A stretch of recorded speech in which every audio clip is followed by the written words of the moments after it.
Bien, buenas tardes. Vamos a dar inicio al tema del día de hoy, que es el aprendizaje desde el punto de vista cognitivo. Habíamos visto el aprendizaje desde el enfoque conductual, ¿no? Eh, que explicaba muchos comportamientos y yo les había dicho, esa era un poco la consigna, tratar de evidenciar, buscar dentro de las propias conductas que ustedes han aprendido, cómo se han dado la asociación de estímulos, qué comportamientos aprendieron por asociación de estímulos y qué comportamientos aprendieron por las consecuencias. Esto es, sea por reforzamiento o sea también por, de repente desaparecieron algunas conductas por castigo, ¿no? Hoy vamos a ver otro enfoque conductual que trata de explicar otras conductas, otros comportamientos, como es el cambio de metodología, por ejemplo, en el aprendizaje, en el estudio. Y es por eso la razón de la lámina que tienen allí al frente, ¿no? En el colegio tenían una metodología de trabajo, un método de estudio, una forma de estudiar y aprender, y es probable, es altamente probable que hoy en día ustedes hayan variado eso. ¿Por qué? Porque su aprendizaje es más individual y está más controlado por su propio interés, por su propio afán, por su propio deseo de mejorar, más que por el control externo, más que porque alguien le esté revisando la tarea, ¿no? Que es lo que pasaba en el colegio. Entonces, hoy día vamos a revisar cuáles son las teorías cognitivas del aprendizaje, qué es lo que dicen respecto a qué se llama aprendizaje observacional, qué son las estrategias de aprendizaje, a qué se llama metacognición y a qué se llama aprendizaje autorregulado y cooperativo. Y empecemos por este esquema, que es cómo se concibe el aprendizaje desde las teorías cognitivas. Las teorías cognitivas son aquellas que sostienen de que entre el estímulo, llámese situación, cualquier situación que se produzca, y la respuesta, llámese la conducta que vemos de alguien, existe algo, pasa algo. Y de eso va a depender el aprendizaje. O sea, uno aprende, no porque sucede lo que sucede antes, por las asociaciones que realizas, no por las consecuencias que tiene tu conducta, no, tú cambias tu comportamiento y ese cambio es relativamente estable porque entre el estímulo, o sea, entre la situación y la emisión de tu conducta, lo que vemos de tu comportamiento, pasó algo, sucedió algo ahí en medio, es lo que llamamos organismo. Entonces, entre E y R habría un cambio en O. El organismo, entre comillas, estaría representando lo que son los procesos cognitivos o procesos mediadores. En otras palabras, los cambios que ves en el comportamiento de alguien, los aprendizajes que ha tenido, no depende tanto del estímulo o de la consecuencia de su conducta, sino depende de los cambios que se han producido dentro de la psiquis humana en los procesos cognitivos. Estos procesos cognitivos obviamente no son visibles, no tienen una realidad concreta, sino una realidad inferida. Cuando se habla de procesos cognitivos, se habla de motivación, se habla de atención, se habla de percepción, pensamiento, razonamiento, creencias, lenguaje, memoria. Entonces, el aprendizaje, dirían los teóricos cognitivos, es el cambio relativamente estable en los procesos cognitivos. Como cambió tu forma de atender, como cambió tu forma de percibir, como cambió el contenido de tu memoria, etcétera, entonces cambió tu forma de comportarte, ¿ya? Esa es la idea del aprendizaje desde el enfoque cognitivo. Los cambios se producen por como consecuencia de los cambios de conducta se producen como consecuencia de los cambios que se han producido en los procesos cognitivos. Esa es la idea central en esta teoría. Entonces, vamos a revisar algunas de estas teorías. Pero antes vamos a conocer, a recordar y a aprender de repente un poquito más de una teoría, de una escuela que ya hemos mencionado en 2 oportunidades, que es la escuela gestáltica. La Gestalt decía también algo sobre el aprendizaje. Decía que el aprendizaje se producía por insight. ¿Qué es el aprendizaje? Es la suma de insight. Insight, insight, insight, insight, insight. La suma de insight es el aprendizaje. Ahora, ¿y qué es un insight? Un insight viene a ser un cambio, una reorganización en el campo perceptual. Una reorganización quiere decir los elementos que puedan existir o que puedan estar dentro de tu campo perceptual, de pronto, por algún motivo, por alguna circunstancia, por diferentes factores, cambia. Entonces, de repente, estos 3 elementos ya no están así, sino de repente cambiaron y uno estuvo sobre el resto, ¿no? Entonces, se reorganizó el campo perceptual. Al reorganizarse el campo perceptual, se produce un aprendizaje. Vamos a verlo con el ejemplo. Wertheimer, Kafka, Kohler son los principales representantes que tiene esta escuela. Y hay un experimento que es muy conocido, que es el experimento de este chimpancé llamado Sultán. Kohler trabajó con chimpancés por ser los más cercanos en la escala evolutiva al ser humano. Entonces este chimpancé, como era su animal experimental, obviamente estaba deprivado de alimento, como todo animal experimental. Entonces, bien, introducen a Sultán en una habitación donde cuelga del techo una mano de plátanos, que él no alcanza. Por más que salte y salte, no alcanza, pero tiene hambre y ahí están los plátanos. En el fondo de la habitación hay cajas acumuladas, esas cajitas, esas jabas de madera. Pero hay 2 chimpancés más que sí han comido y que están durmiendo sobre las cajas. El animalito salta, no alcanza, salta, no alcanza. Sultán, así ya frustrado, lleno de ira, empieza a correr de un lado para el otro y empieza a patear las cajas. Patea las cajas, se despiertan los otros chimpancés y empiezan también a patear las cajas. Todos patean las cajas. Llega un momento en que las cajas ingresan dentro del campo visual, dentro del campo perceptual de Sultán. Entonces, esto quiere decir, cuando Sultán miraba los plátanos, también veía, ¿no? Porque nuestra visión es panorámica, la visión es panorámica de los chimpancés también. Entonces, miraba los plátanos, pero también veía las cajas, porque ya habían ingresado dentro del campo perceptual, lo que no sucedía al comienzo. Entonces, ¿qué sucedió? Que al ingresar al campo perceptual, su percepción, o sea, la forma de interpretar estos elementos, la forma de concebir las cajas cambia. Entonces, ¿qué hace Sultán? Mira los plátanos, también ve las cajas y directamente, como si alguien lo mandara, ¿qué hace Sultán? Camina hacia las cajas y empieza a apilarlas, una sobre otra y sobre otra. Apila las cajas, sube en ellas y empieza a comer los plátanos. Entonces, en el momento en que él vio las cajas de una forma diferente a como las había estado viendo antes, se produjo eso que hemos llamado una reorganización del campo perceptual, ¿ya?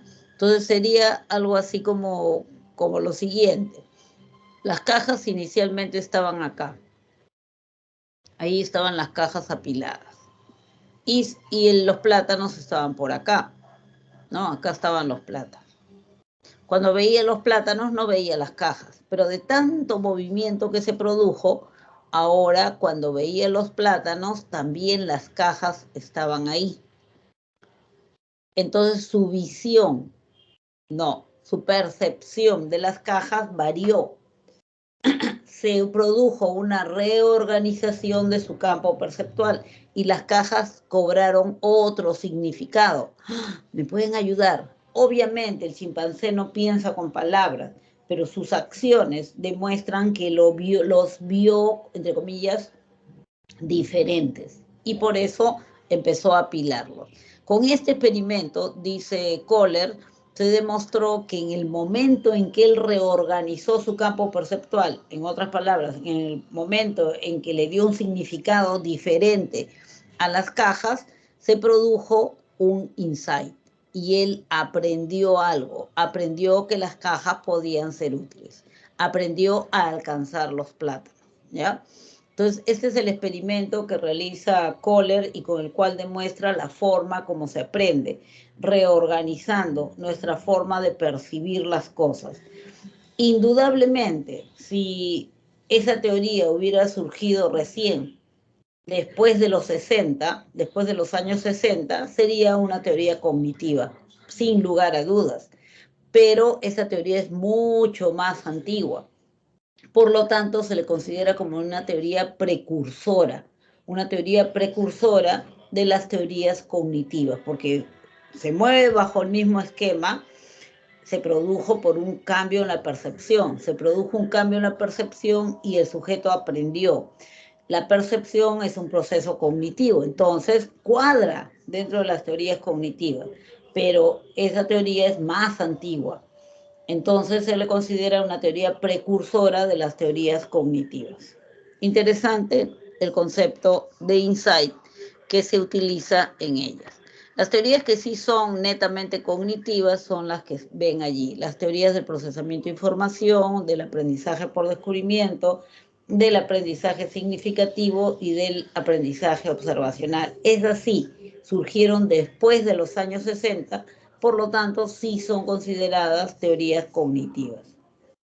Veamos las teorías del procesamiento de información. ¿A qué se le llama así?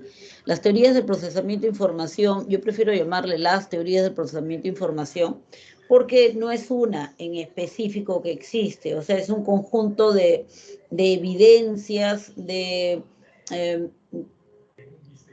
opiniones que hacen pensar en forma global y general de que así como se procesa la información dentro de un aparato computador, también se procesa la información dentro del individuo. Se establece una analogía conocida como la metáfora computacional. Entonces, el aprendizaje vendría a ser un proceso semejante al que se produce con el procesamiento de datos en una computadora. En la computadora registras información a través del teclado. Aquí dice, se registra información a través de los órganos sensoriales. Los órganos sensoriales te sirven para captar lo oído, lo visto, lo tocado, lo gustado, etcétera, etcétera. Se registra información entonces a través de los órganos sensoriales. Luego, en la computadora se almacena en un procesador central, que ahora ya ni siquiera es una caja así como la que se ve ahí al frente, sino todo está integrado, ¿no? Pero bien, es un procesador central. En el caso del aprendizaje, el procesamiento sería como la secuencia de acciones, la secuencia de procesos cognitivos que tratan, entre comillas, la información. Una vez que la información fue registrada, fue sentida, ¿no? Entonces pasa por lo que es los procesos de atención para seleccionar, percepción para interpretar, memoria para almacenar, recuperación, que es parte de la memoria, para rescatar el material y utilizarlo en forma de pensamientos o toma de decisiones. Entonces, lo que nosotros decimos que sucede aquí dentro de un aparato computador, en el procesador central, que vendría a ser el programa computacional, es lo mismo que sucede aquí dentro del cerebro del individuo. Entonces, todos los procesos mediadores tendrían una secuencia, un orden de tratamiento para con la información que ingresa. Primero se atiende, que es selección, luego se interpreta, que es percepción, luego se almacena en diferentes tipos de almacenes, sensorial, corto plazo, largo plazo, y luego se puede recuperar la información para armar o en todo caso darle forma a los pensamientos y a la toma de decisiones. Entonces aquí la recuperación, que es el tercer paso, estaría dado por la recuperación de la información en la computadora. Yo ya lo archivé, ahora necesito la información, abro mi carpetita y saco la información para utilizarla. En este caso es, recupero la información de la memoria y la utilizo también, sea para armar pensamientos, sea para razonar o sea para tomar decisiones. Y esto, o sea, atención, percepción, memoria, recuperación, todo esto vendría a ser lo que el equivalente al procesamiento, al programa computacional. Es una analogía, nada más que se establece. Aprender, dice, es procesar, almacenar, recuperar información en diferentes tipos de memoria. Para las teorías del procesamiento de información, un paso importante, fíjense aquí, que tiene un solo número, es el almacenamiento de la información. Entonces, el equivalente serían los procesos de memoria. Entonces, para las teorías del procesamiento de información, por si acaso, los procesos de memoria son los más importantes, porque te van a permitir almacenar la información, almacenar, si quieres, entrecomillado, en diferentes tipos de almacén. En un almacén que dura segundos, en un almacén que dura mientras estés usando la información, o en un almacén que te lo guarda para siempre, ¿no? Entonces, muy importante los procesos de memoria en las teorías del procesamiento de información. Otra teoría que podríamos revisar dentro de este bloque de teorías cognitivas es la teoría del aprendizaje por descubrimiento. Esta teoría fue elaborada por Jerome Bruner y es una teoría muy importante que es muy utilizada actualmente en el ámbito educativo. Él era un psicólogo educacional, trabajaba con educación básica, inicial, primaria, secundaria, y él trabaja con esa población elabora su teoría. Él dice que el aprendizaje solo es tal cuando el sujeto descubre aquello que le quieres enseñar. No es de que tú vas y le dices, no, él tiene que descubrirlo. Entonces, el docente de aula, el maestro de estos niños, se tiene que convertir en un facilitador del descubrimiento. ¿Cómo lo logra? Disponiendo la situación de tal manera que le permita al niño descubrir. Pudiera ser, por ejemplo, divido a mi aula en 4 grupos y a cada grupo le mando a hacer experimentos sobre X cosas. Luego pido de que cada grupo me dé su reporte de lo que ha encontrado, de lo que ha descubierto o la conclusión a la que ha llegado. Luego organizo la información que me dieron todos los grupos y lo sistematizamos en un principio general. Allí aprendió el niño, porque él lo descubrió. De repente, en otro caso, y de acuerdo al contenido, no tengo que hacer experimentos o no puedo hacer experimentos. De repente lo que puedo hacer es darle lecturas. Entonces yo digo, cada grupo va a leer sobre un tema, sobre un mismo tema. Vas a leer sobre Juanito el honrado, Rosita la honrada, el leñador honrado y los niños honrados de tal lugar. Entonces luego cada uno me da su conclusión sobre qué es honradez. Ya, me da su conclusión y luego todas las conclusiones que me han dado tratamos de integrarlas. ¿Para qué? Para formar el concepto de honradez. ¿Se dan cuenta? Entonces el niño ha descubierto. Aquí el razonamiento siempre es de tipo inductivo. Inductivo porque va de lo particular, experiencias particulares, a lo general, a un concepto general, a un principio general, a una regla general, ¿ya? Entonces, para Jerome Bruner, esa es la forma como se debe enseñar para que el estudiante pueda aprender. El aprendizaje, dice, es la formación permanente de estructuras cognitivas. Estas estructuras cognitivas son los equivalentes a concepto, una estructura cognitiva para un concepto, o una estructura cognitiva para un principio, o una estructura cognitiva para una regla determinada. De repente le doy ecuaciones desarrolladas y le digo, fíjense, así hallaron esta área de este terreno. Fíjense los ejercicios que le voy a dar a cada uno y traten de sacarme una regla general, una fórmula. Ellos van a descubrir la fórmula. a través de las operaciones que se hicieron, a través de los cálculos que se han hecho. Entonces, esta es la secuencia que se sigue. Se recolectan los datos, se organizan y se representa. Cuando dice se representa, se refiere a que yo ya saco mi concepto general o mi principio o mi regla, etcétera, ¿no? El alumno siempre tiene que descubrir el conocimiento y el docente se convierte en un facilitador del descubrimiento. Otro teórico cognitivo, o sea, después de los 60, que también trabajó una teoría cognitiva, también dentro del área educativa, educacional, también con estudiantes de educación básica, inicial, primaria y secundaria, es David Ausubel. David Ausubel sostiene de que el aprendizaje, para que sea efectivo, tiene que ser un aprendizaje significativo, tiene que haber significatividad. Eso significa que tiene que tener sentido. El estudiante solo aprenderá aquello que ha entendido y le ha podido dar sentido. O sea, que lo entiende, que tiene un significado para él, tiene significatividad.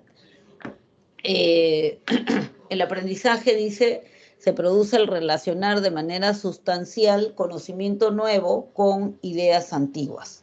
Entonces, el principio que subyace a esto es de que tú tienes que tratar de relacionar los conocimientos que tú ya tienes con los conocimientos nuevos. En este caso, ¿cuál es la tarea del docente? La tarea del docente es primerito y muy importante, averiguar qué cosa es lo que saben los estudiantes. ¿Por qué?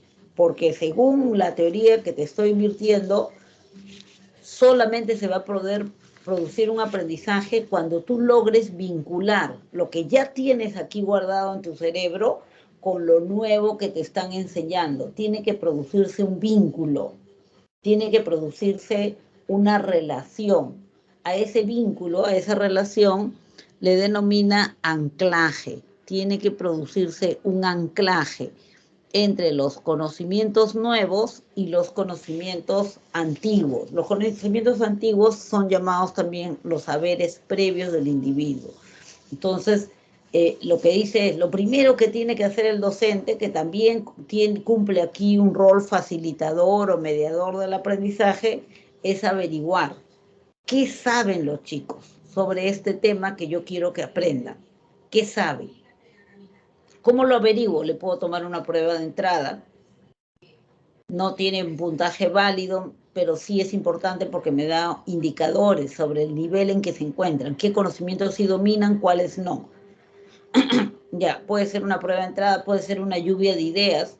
Le pongo ahí la palabra aprendizaje en la pizarra. Le digo, díganme todo lo que sepan de aprendizaje, uno por uno. A ver, tú, aprendemos cosas nuevas, tú. Se produce en un colegio, tú. También se puede aprender en la casa, todo lo que sepan. Entonces, de acuerdo a ello, yo saco mi línea, qué cosa lo que saben los estudiantes. Y de acuerdo a ello, de acuerdo a lo que saben los estudiantes, yo preparo mi clase. ¿Para qué? Para que sea entendible por el alumno, para que con todo lo que él tiene pueda, comillas, atrapar el conocimiento nuevo, la información nueva que le estoy dando. Ese atrapar es el vínculo que yo quiero que se establezca. O sea, puede ser que los conocimientos nuevos atrapen los conocimientos antiguos atrapen el conocimiento nuevo, o puede ser al revés, los conocimientos nuevos le dan forma a lo que yo tenía acá guardado. O sea, explican, me ayudan a explicar, me ayudan a darle forma a los conocimientos que yo tenía guardado. Por ejemplo, estás en clase de, qué sé yo, de física, y el profesor empieza a hablar sobre la gravedad y explica que la gravedad es una fuerza que emana del centro de la Tierra y que atrae todo hacia sí. Entonces, me está dando un concepto. Para mí es nuevo. Entonces yo digo, o sea, es una fuerza del medio de la Tierra y lo atrae todo hacia el centro de la Tierra. ¡Ah! ¡Claro! Por eso cuando se me caen las cosas, se caen hacia abajo. ahora yo estoy relacionando mis experiencias, mis vivencias que yo he tenido con lo que me han dado. Ya establecí el vínculo. ¿Se dan cuenta? O sea, lo que yo tenía aquí guardado, que eran mis experiencias, mis vivencias, mis ocurrencias, ahora se están viendo explicadas por el conocimiento nuevo. Se ha producido un anclaje, ¿ya?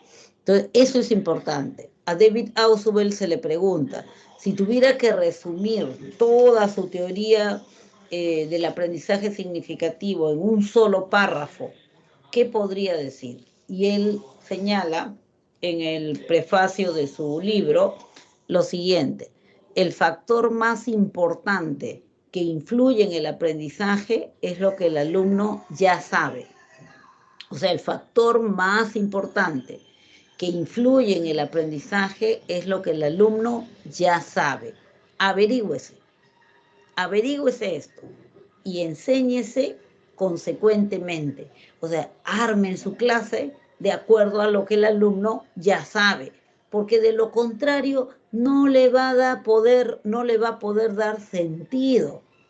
Si tú armas, le presentas una clase hermosa, linda, pero él no tiene los elementos para poder entenderlo, la clase simplemente pasa por ti.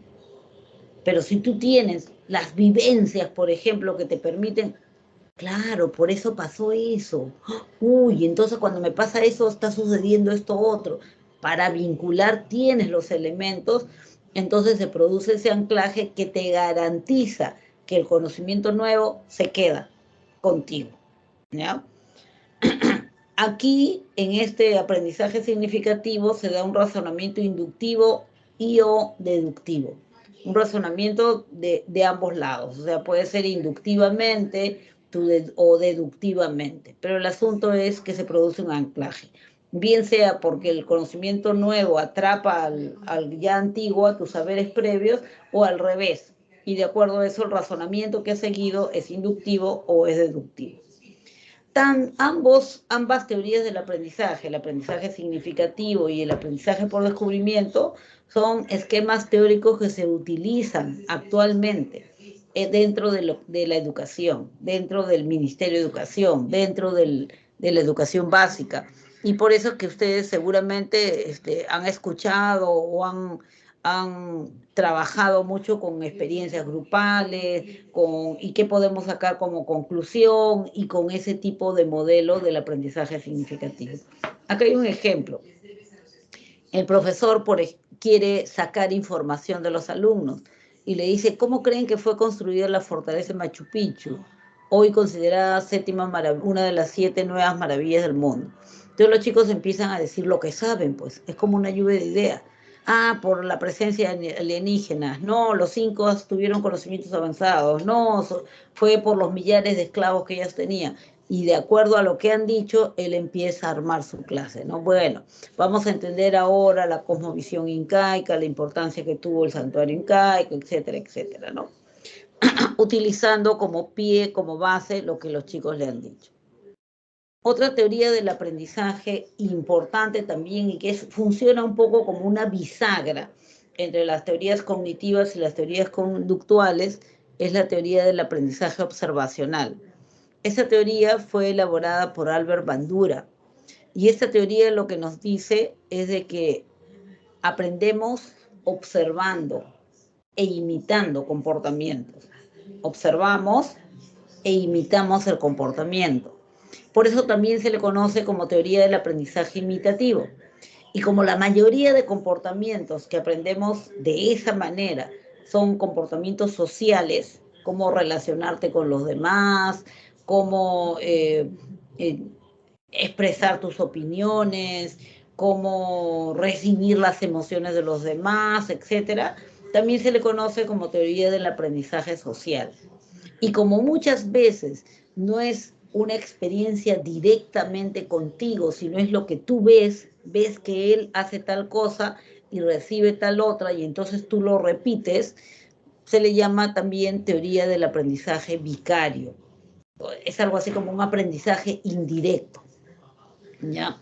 Muy importante aquí, muy importante en esta teoría, la presencia o la existencia el rol, la función que cumplen aquellas personas que funcionan como modelo.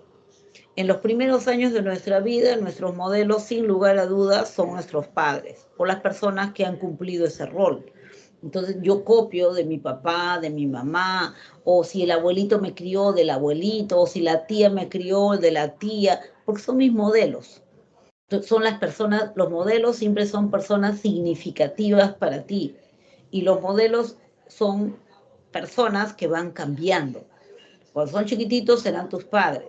Vas creciendo y ya pueden ser otras personas, de repente otros familiares o de repente no son otros familiares, de repente es tu profesor, tu profesora, no sé, el sacerdote, el médico, tu consejero, tu tutor, se pasan a cubrir el rol, o de repente una persona que tú admiras, la tomas como modelo, y entonces ¿qué haces? Observas e imitas comportamientos, ¿ya?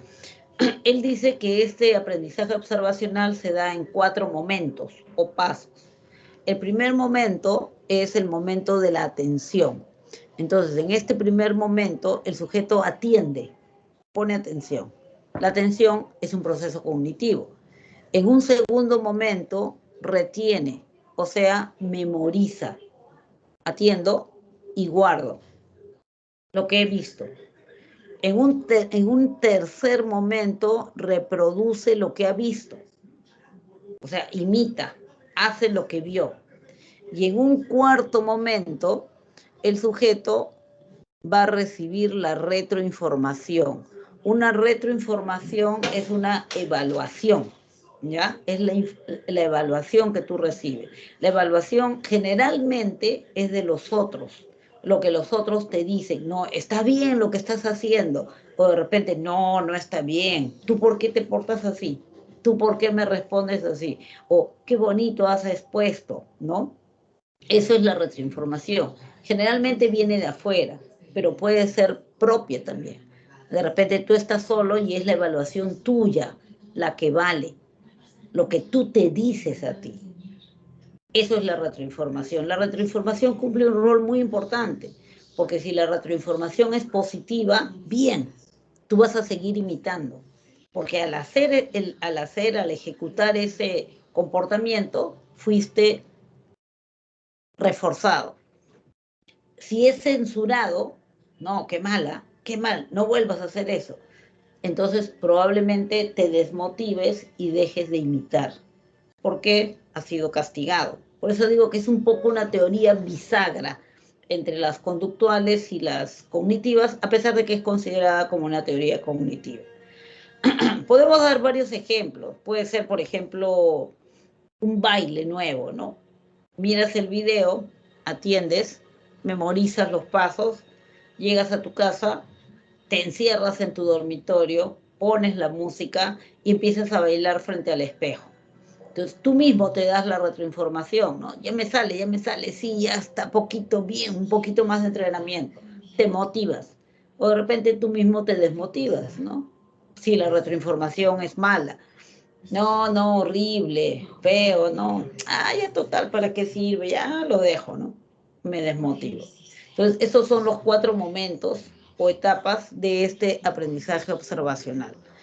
Al costado tienen otro ejemplo un poco más triste, el muchacho que ve cómo su padre sustrae las cosas ajenas de las personas y que luego él va a hacer lo mismo, ¿no? Tomándolo como algo natural, como algo que se tiene que dar, ¿no? Imita las conductas delictivas, en este caso del familiar. Bien, de todas las teorías que hemos visto, se han concluido ciertas estrategias de aprendizaje. Una estrategia es un conjunto de acciones, con un solo fin. En este caso, el fin es aprender. Por eso se llaman estrategias de aprendizaje. Y podemos encontrar estrategias de 5 tipos. Estrategias de repaso, de elaboración, de organización, de supervisión de la comprensión y de autocontrol emocional. Veamos. ¿A qué se llaman estrategias de repaso? Aquí tenemos una palabra compuesta, ¿no es cierto? Acá hay un prefijo. Re significa otra vez. Las estrategias de repaso son aquellas en las cuales el sujeto vuelve a pasar la información. Agarro mi boletín y vuelvo a leerlo. Y bueno, resalto de repente, estoy utilizando una estrategia de repaso. O de repente no resalto, subrayo, hasta con diferentes colores. Estoy utilizando una estrategia de repaso. De repente no repaso, ni resalto, ni subrayo, sino yo transcribo. Este párrafo es importante, entonces agarro y copio. Sigo leyendo, esto de acá también es importante, copio. Copiar, transcribir, también es una estrategia de repaso.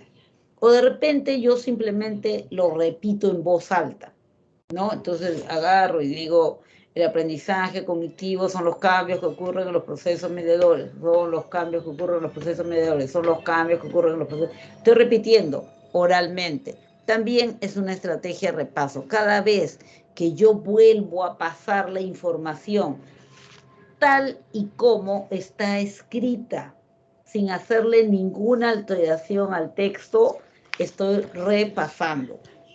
¿Está bien o está mal? Está bien. Está bien, las estrategias de repaso son buenas porque te seleccionan información, pero no son suficientes. No es suficiente manejar una estrategia de repaso. Nadie está en lo cierto cuando dice, ya estudié y solamente ha leído y ha resaltado, ha leído y ha subrayado, ha leído y ha transcrito, ha leído y ha repetido en voz alta. Solo repasó, no terminó de estudiar. O sea, es un buen inicio, pero no es suficiente. Entonces, ¿qué debería hacer? Bueno, lo que tendrías que hacer es lo siguiente. Utilizar luego de que ya seleccionaste, subrayaste, resaltaste o transcribiste, que ya usaste una estrategia de repaso, utilizar una estrategia de elaboración o una estrategia de organización. Cualquiera de las dos. ¿Cuál es mejor? La que se acomode mejor a ti, la que tú domines más. En una estrategia de elaboración lo que tú haces es crear algo. Tú creas algo. Puedo crear un resumen, puedo crear una metáfora. Para esto puedo utilizar parafraseo o puedo utilizar algunas estrategias de mnemotecnia también. Pero el asunto es de que con una estrategia de elaboración yo creo algo, creo un material, creo mi propio resumen, creo mi propia metáfora, creo mi propio acróstico de repente, o mi frase generadora. Yo creo, voy a crear, voy a ser un creador, una creadora de algo. El parafraseo es simplemente decir lo mismo, de repente que dice aquí, yo leo y digo cambios que ocurren en los procesos mediadores. Ah, ya, o sea, alteraciones que van a haber en los procesos cognitivos. He dicho lo mismo, pero lo he dicho con mis palabras. Pero es exactamente lo mismo. Eso es parafrasear. El parafraseo no es ufanarse del vocabulario que tengo. El parafraseo es un recurso, una herramienta para darle significatividad. Cuando yo uso las palabras mías, mi vocabulario, lo que estoy haciendo es agarrar mi vocabulario para atrapar un contenido, darle significatividad, nos diría David Ausubel, ¿ya? Puede ser que cree una metáfora y haga una analogía con algo que es conocido o importante para mí, o puede ser que utilice algunas estrategias mnemotécnicas para crear una frase, como generalmente se hace cuando uno quiere aprender etapas o quiere aprender una lista de algo. Puede ser que yo haga eso, hago mi resumen, hago mi metáfora o algo por el estilo. Pero de repente yo digo, no, pero yo no soy para estar creando material, nada de eso, no. Pero yo puedo hacer mapas mentales o mapas conceptuales, eso sí, puedo hacer. O de repente puedo hacer un cuadro sinóptico, o puedo hacer una red semántica, o un cuadro de doble entrada, ya. Eso se llaman estrategias de organización. En las estrategias de organización, justamente lo que tú haces es organizar la información, o darle una jerarquía. Este es el concepto grande, y de aquí se derivan estos más chiquitos y de estos más chiquitos, etcétera, etcétera.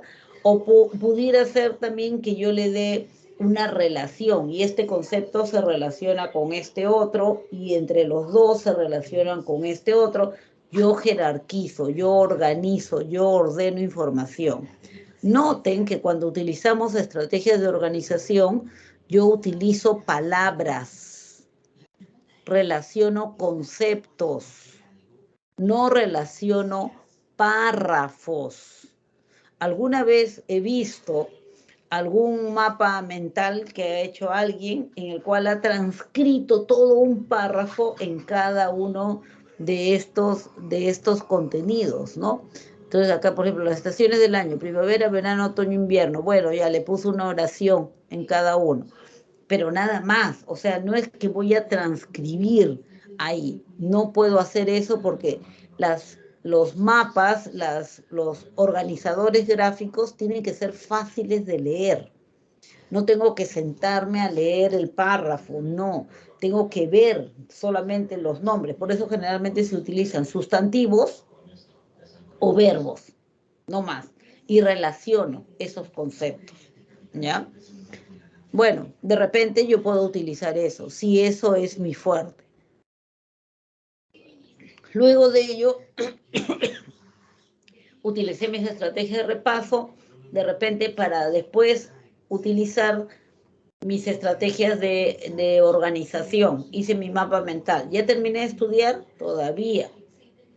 Tienes que supervisar lo que has aprendido. Las estrategias de supervisión de la comprensión incluyen todos aquellos recursos que te sirven para evaluar.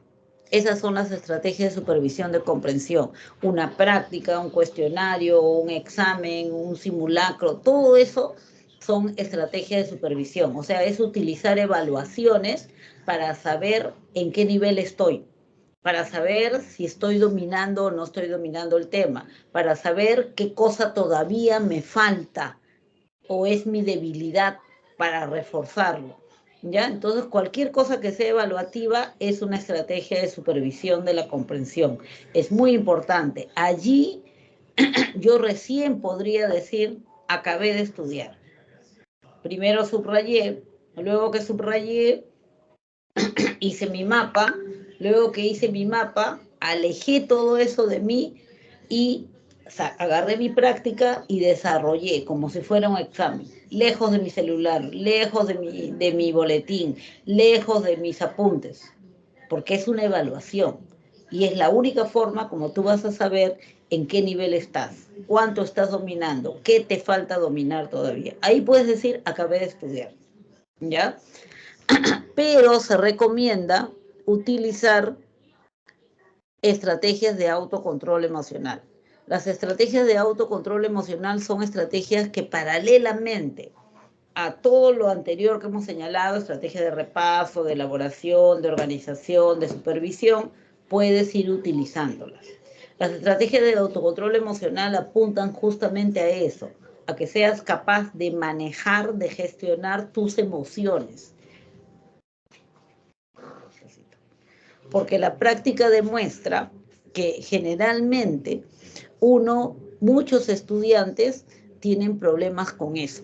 O sea, la práctica demuestra que muchos estudiantes han tenido dificultades en justamente poder manejar sus emociones, y eso ha truncado, ha bloqueado su buen rendimiento. Pueden haber hecho bien su cuadro, pueden haber hecho bien sus resúmenes, todo, pero en ese momento, por diferentes situaciones, por no manejar bien sus emociones, se bloquean y se quedan ahí paralizados. Entonces, hay que aprender a manejar las emociones. 3 áreas son importantes de ver.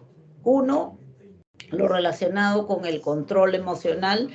Un área tiene que ver con la relajación. Aprender a relajar tus músculos, aprender técnicas de relajación. En el internet puedes encontrar tutoriales que van desde relajación en 1 minuto hasta el método de relajación de Jacobson, que te enseña a cómo detectar tensión en cada grupo muscular y te enseña a relajar cada grupo muscular independientemente de los otros. ¿Ya? Entonces ya no necesitas, cuando ya dominas esa técnica, ya no necesitas echarte en la cama y relajarte todo para relajar, por ejemplo, el cuello o para relajar los hombros, no, sino que directo, estando sentado, estando escribiendo, estando trabajando, tú puedes relajar tus hombros o puedes relajar tu cuello o puedes relajar la zona en donde se ha concentrado la tensión emocional, ¿ya? Entonces, y eso es importante, sí, pues, si relajas tus músculos, acuérdense que su cerebro está conectado, aunque sea con una fibra muscular, con todos los órganos, con todo el organismo. Entonces, si tú estás tenso, el cerebro recibe esa información, como que, uy, hay contracción muscular, hay tensión. Entonces, ¿qué hace? Activa el hipotálamo. ¿Y el hipotálamo qué hace? Uy, hay un peligro.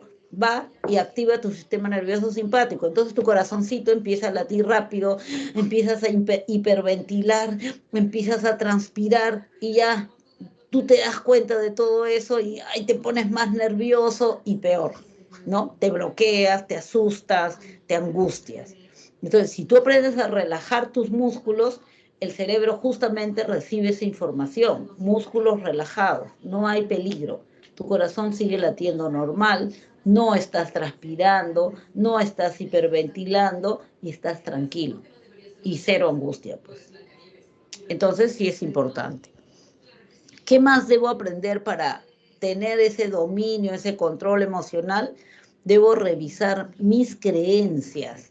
Muchas de las creencias que nosotros manejamos, muchas de las creencias que manejamos son creencias que hemos adquirido desde chiquititos. Y muchas veces desde chiquititos nosotros, acuérdense, no tenemos un pensamiento lógico.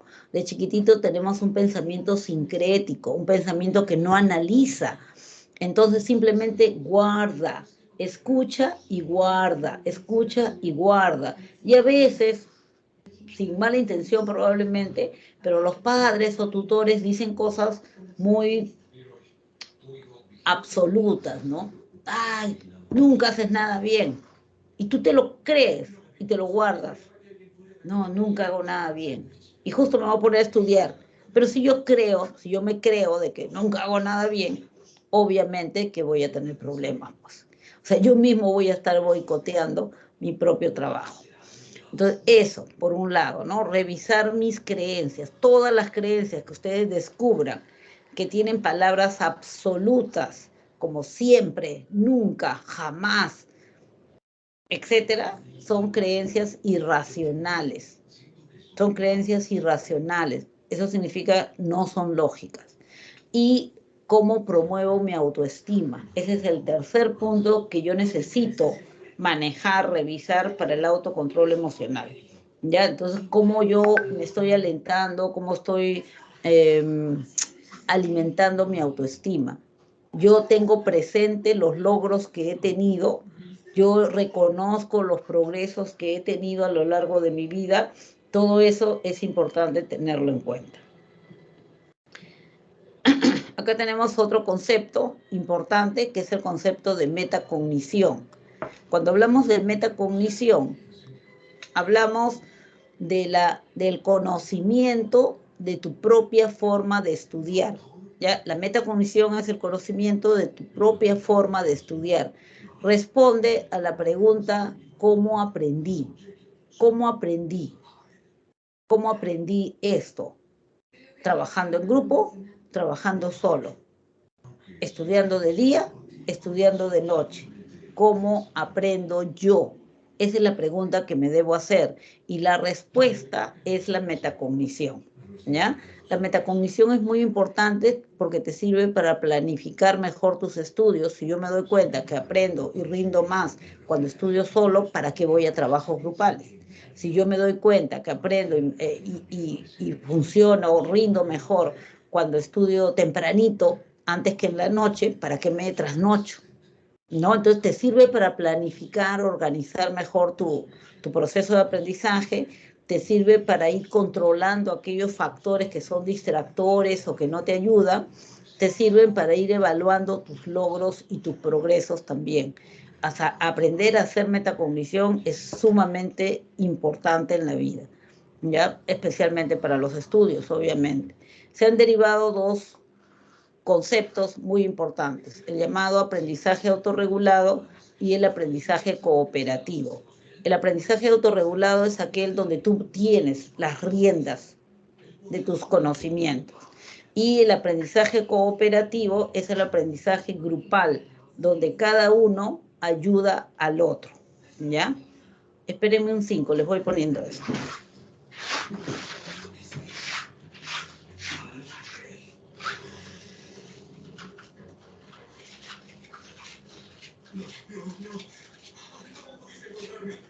Nos trajiste hacia ti.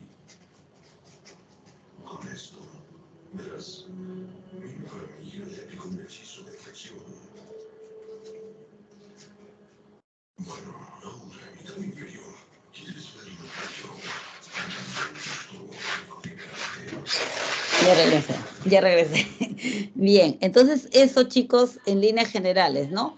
Aprendizaje cooperativo es un concepto relativamente nuevo, pero se refiere a eso, se refiere a, perdón, aprender a compartir el aprendizaje con otras personas. Esto es, yo domino más matemáticas, tú dominas más lengua y literatura, tú dominas más lo que es de repente historia, nos juntamos y nos ponemos a estudiar y yo te voy a explicar matemática y tú me vas a estudiar, a enseñar lo que es lengua, me vas a, ¿no? Cada uno con su fuerte, con su fortaleza. Y de acuerdo a eso, ya pues compartimos conocimientos, se llama aprendizaje cooperativo. Y es, obviamente, todos ganan ahí, ¿sí? Bien, teníamos ahí las preguntas, ya tienen la clave respuestas, pero bueno, ahí están las preguntas. Y no sé si tienen ustedes más preguntas, ¿no? No he visto que han escrito hoy día nada. No han escrito nada. Pero pueden activar su micro si quieren consultar algo, ¿no?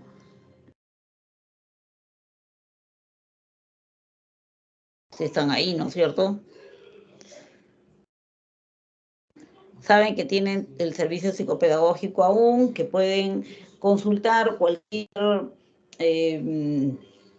cosa que han detectado y que han visto de que puede ser un obstáculo, algo que no dominan todavía. Acuérdense de que todos, de una u otra manera, necesitamos ayuda de otras personas, que nadie es dueño de la verdad, nadie lo sabe todo y siempre podemos aprender, ¿no? Estrategias, técnicas para gestionar emociones, para organizar o administrar mejor mi tiempo, y qué mejor si tienen un servicio de atención psicopedagógica que pueda orientarlos en ese sentido.